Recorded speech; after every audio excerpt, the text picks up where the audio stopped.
Martin and I just got back from India. Yeah. So let me tell you, I started posting on Facebook and Twitter that we were going to go out there to do these shows. And then people started sending me messages, questioning what I was going to do. First of all, are they going to understand you in India? Will they understand English okay? Will they be able to follow along with your stories? Once we got there, I come to find out that more people speak English in India than in all of the US and Canada put together. Might as well throw Mexico in there for extra credit. Because there's that many people, and yes, they have the internet. They got the internet, they got Bollywood, they got Hollywood. They understand American culture so much more than we understand theirs. Second thing, people tried to warn me about going over there. Gabriel, be careful. India is a third world country. Don't drink the water in India. It contains parasites that'll make you really sick. Don't eat the food from the street people, especially the street meat. It contains a parasite that'll make you really sick. And most importantly, there's a lot of crime over there. Don't stay out late. When the sun goes down, you go down. I'm like, is it that bad? Parasites. So I'm like, let me get this straight. There's a lot of crime. Don't stay out late. Don't eat any of the food from the street vendors. And don't drink the water. Why does that sound familiar? That's Mexico!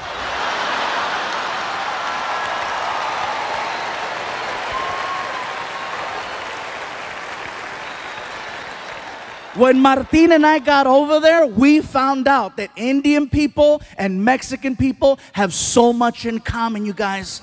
I'm telling you, it's insane how similar we are, especially the food.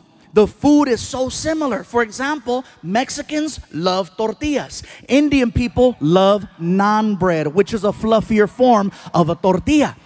Mexicans love chicken. Indians love chicken. Mexicans love hot and spicy. Indians invented hot and spicy.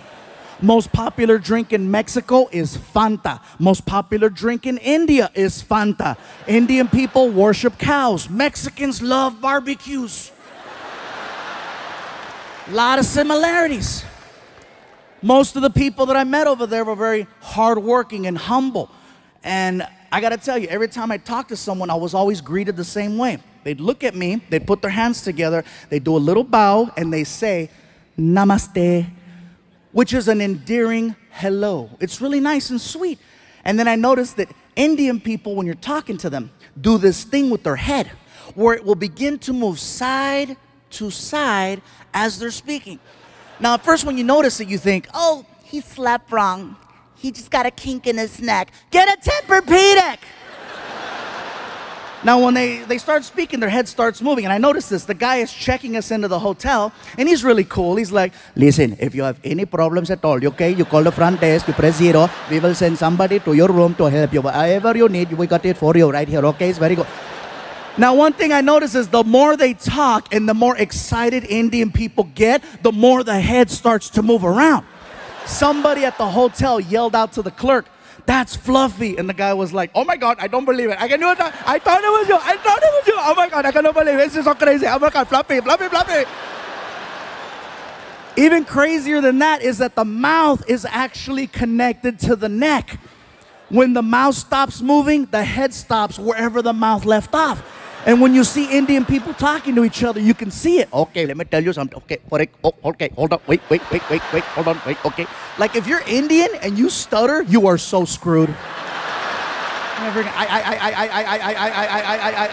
Somebody stop him!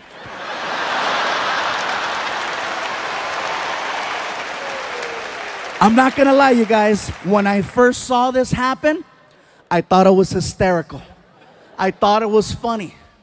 But then I started thinking about it. Head movement is just a form of expression. No matter where you live in this world, people express themselves in their own unique way, whether through facial expressions, hand gestures, body movement, extra words. Everywhere you go, things are different, and that's just how they express themselves in India. Now back to the whole Indians-Mexican thing. That is something else that we share in common with Indian people. Head movement. Now some of you in the building tonight are like, stupid, we don't have head movement. Yes, we do. It's a little different. See, with Indian people, the head movement is side to side. Mexicans, our head movement is front to back. The difference between that is that with Mexicans, we have to be very, very upset in order for you to see the head movement. Otherwise, you can't tell. With Indians, it's all the time. Oh, today is such a nice day. It is such a beautiful day today. I'm so happy. It's very nice, very good. Oh my God, I can't believe it's so nice. It's such a pretty... Mexicans, when we're mad, that's when it comes out.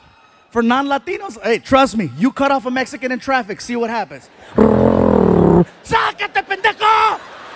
¡Lárgate, cabrón! ¡Quítate, desgraciado!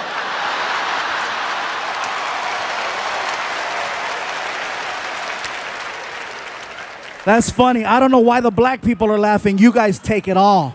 Oh, no, you didn't. Oh, hell no. I know he ain't talking about me. I hit a bell. I hit a bell.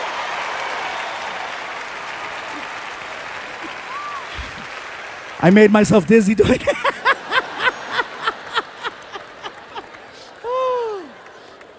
So let me tell you guys, if you ever get the opportunity to travel to India, I encourage you to check it out. You are going to see some beautiful things. You are going to see some amazing things. You are going to see some sad, depressing things and some real horrible things. Overall, it's a well-balanced trip.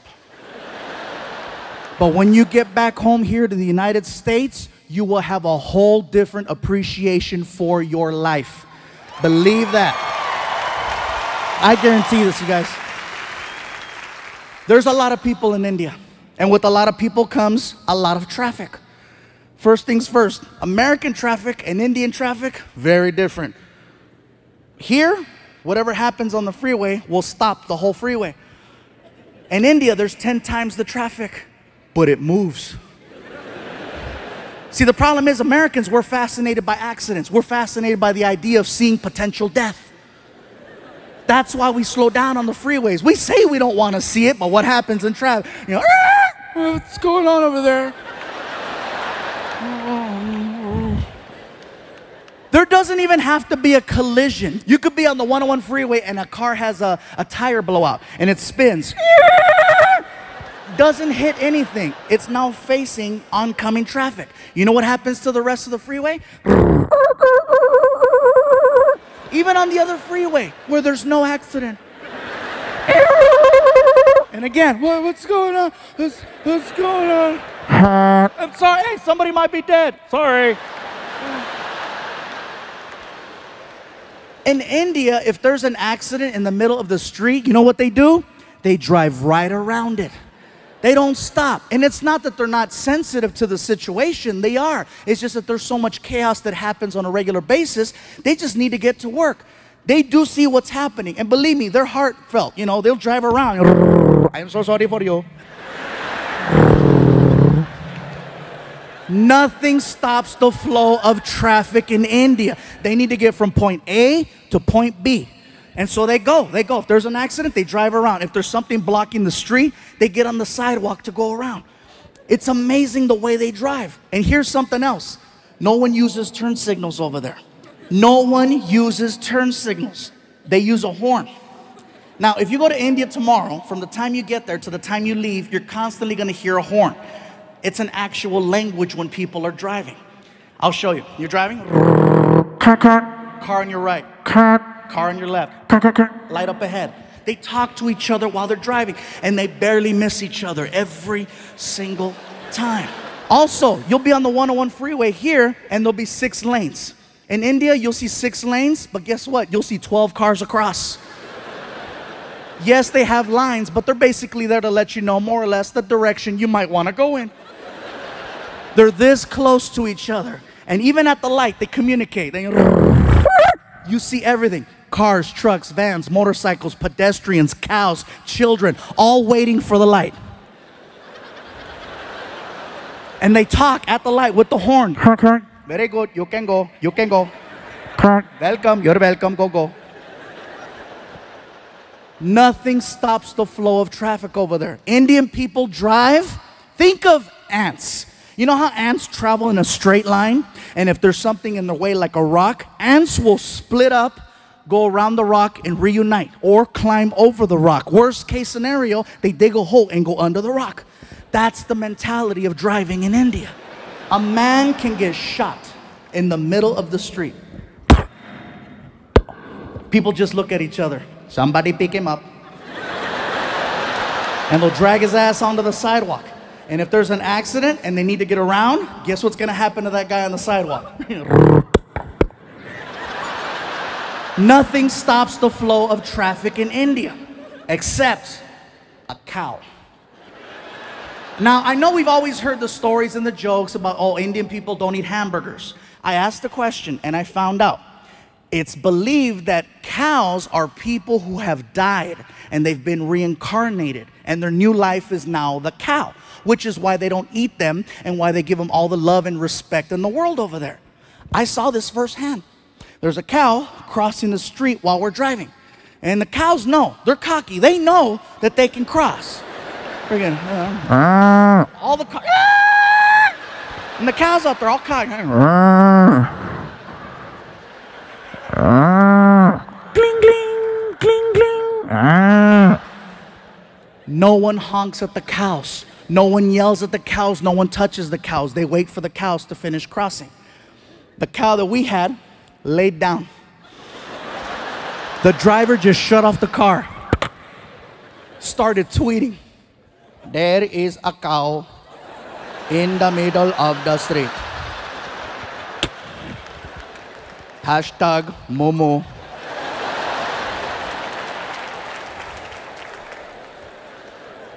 I asked the driver, what's going on? Sir, there is a cow.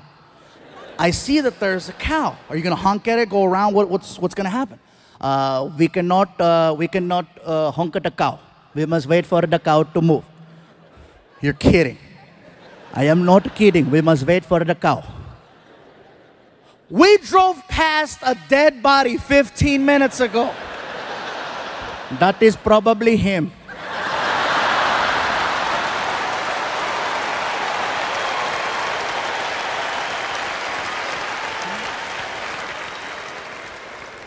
Like seriously, the driving situation over there is so intense, you guys. One morning while we're there, I needed to get to the airport fast because I overslept. And so I get in the cab and I hand the driver a $50 bill. And I go, sir, I am running very late. I need to get to the airport as soon as possible. Whatever side street you have to take or back road, I'm all for it. Whatever you have to do, let's do it. And I hand him the money and he goes, very good, let's go. And we take off. The guy is hitting anywhere from 50 to 70 miles an hour on the street. We are making incredible time. I notice that we're heading in the direction of a red light.